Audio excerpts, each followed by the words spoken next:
Tiffany Stratton and Nia Jax's issues just got more intense. We'll also check out a big character change, Paul Heyman, and more. Starting things off with the latest for Nia Jax and Tiffany Stratton. What started off as new best friends helping each other each step of the way has now turned into a pretty intense situation. Tiffany claims she's only trying to help Nia Jax, but each time Tiffany comes out to allegedly help, it looks like she considers cashing in on Nia Jax each time. It's something that Nia's caught Tiffany in the middle of several times, and it's created these trust issues with the Queen of the Ring and the self-proclaimed Princess of the Ring. And Crown Jewel was no different. It followed the same pattern we've been seeing from Tiffany and Nia, but obviously on a much bigger scale since the Crown Jewel Championship title and Championship ring were on the line. Tiffany comes out to the ring with the contract in hand and is about to cash in. And when Nia questions Tiffany on what she's doing, Tiffany says she's trying to cash in on strictly Liv Morgan. But Nia scolds Tiffany it's not the time for that, and then Tiffany's involvement opens up the door for Raquel and Dominik to get involved and help Liv defeat Nia Jax. So once again, from Nia's perspective, this looks really bad on Tiffany Stratton and is pretty much all her fault. And sure, Nia still keeps her title, but this was all about Tiffany costing her the Crown Jewel title.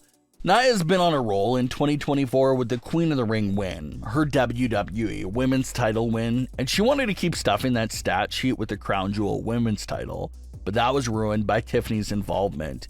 And we've seen Nia get pretty angry with Tiffany in times past, but it appears to be safe to assume that Nia Jax will be the most upset with Tiffany now coming off that Crown Jewel loss. It just seems very unlikely for Nia Jax to be all smiles with Tiffany after what just went down. And this time around, it was not about Tiffany causing a distraction to help Nia. Tiffany was just out there for herself and to cash in on Liv Morgan. So Nia Jax was completely in the dark about Tiffany's plan to come out there. So just more massive communication issues between the two of them, and it's leaning to a darker place for Nia's emotions and feelings towards Tiffany.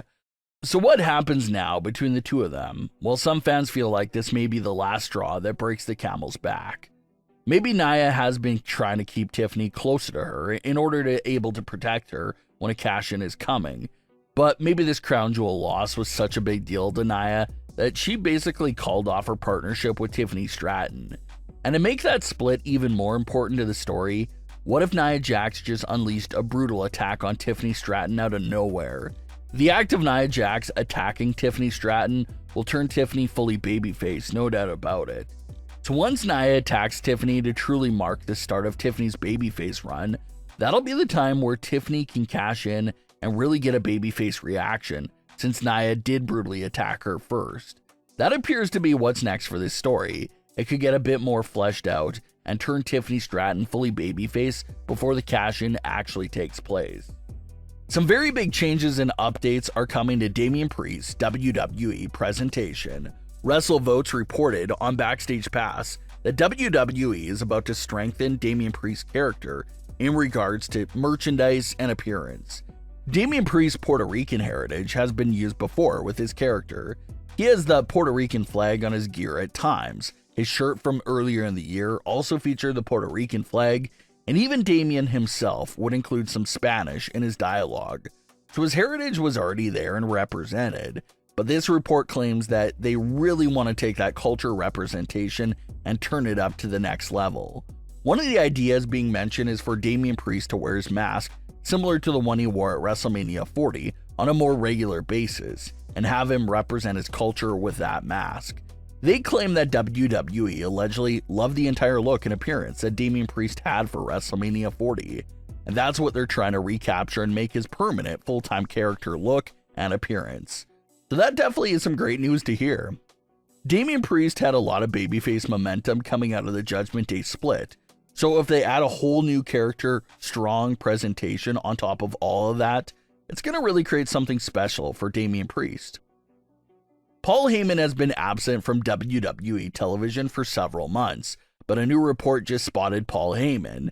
PW Insider reports that Paul Heyman did take the trip with WWE to Saudi Arabia, and was at Gorilla for the Bloodline's 6-man tag match.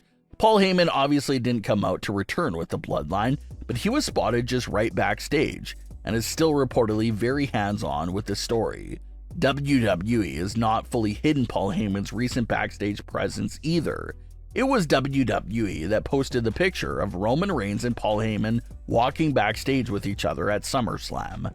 And also in the Bad Blood Cold Open, WWE inserted a few seconds of new footage that shows Roman and Heyman walking backstage. So WWE themselves have teased that Heyman is active and around backstage, and now we see this report that Heyman allegedly traveled all the way to Saudi Arabia and just was right backstage. Everyone hopes that Heyman's television return is not that far away, but until that happens, it's still nice to know that he's still close to this story. Let's get into a new fan theory for Dominik and Liv's story that may be a big reach from fans, but it's still an interesting twist, so let's discuss it. With Dominik and Liv, the most popular fan theory is that Liv Morgan will eventually be revealed to be a cheater, and how she was with Finn Balor the entire time that she was with Dominik Mysterio. But on the flip side, what if Dominik Mysterio was the cheater? Dominik did cheat and betray on Rhea Ripley, so if he did it once, he can surely do it again. What started this fan theory was a really quick moment shared between Dominik and Raquel at Crown Jewel.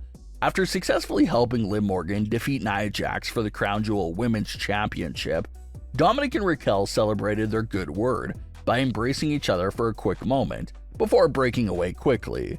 Now this absolutely seems like a slight reach from fans, but that moment does have fans wondering if there could be more going on between Dominik and Raquel that we don't know about. Obviously, Dominik and Raquel have been spending more and more time together ever since Raquel joined the Judgment Day. So was that embrace an early hint of something brewing up there between Raquel and Dominik, or was it a simple embrace to acknowledge each other's good work? Is Dominik doing it again and sneaking off with Raquel behind Liv Morgan's back? It's a story possibility that fans are now discussing. Everything seems to be smooth with Dominik and Liv right now, but fans feel like this on-screen relationship is bound to end in chaos and betrayal, considering who the Liv Morgan and Dominik Mysterio characters truly are. So maybe it's Liv Morgan cheating, maybe it's Dominik cheating, but that's the path everyone expects to see this TV couple go in. With Rhea Ripley versus Liv Morgan now rumored for WrestleMania 41, maybe Dominik and Liv's relationship status will also extend to that event as well. But what are your thoughts on today's stories? Leave your comments below. Don't forget to subscribe with all notifications on, and leave a like if you enjoyed. Thanks for watching, guys!